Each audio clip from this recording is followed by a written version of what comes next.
Atlikdami vainikinių arterijų angiografiją mes galime nustatyti susiaurėjimus širdies kraujagyslėse. Pirmiausia, mes juos vertiname akimi.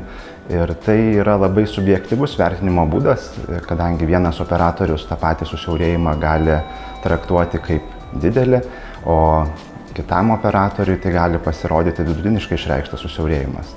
Tačiau mes turime priemonės, kurios leidžia tiksliai nustatyti, ar tam tikras vainikinės arterijos pažeidimas riboja kraujotaką ir ar tą kraujagyslę reikalinga gydyti.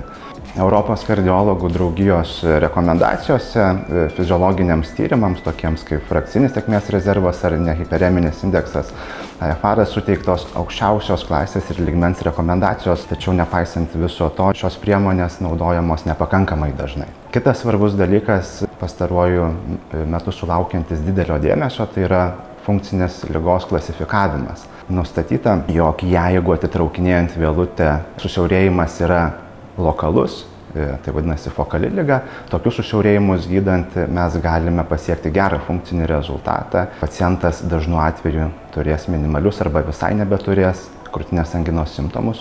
Tuo tarpu, jeigu identifikuojama, jog liga yra funkciškai išplitusi, difuzinė, tuomet tokiu atveju stentuodami kraujagyslės mes retai kada galime ženkliau pagerinti paciento simptomus.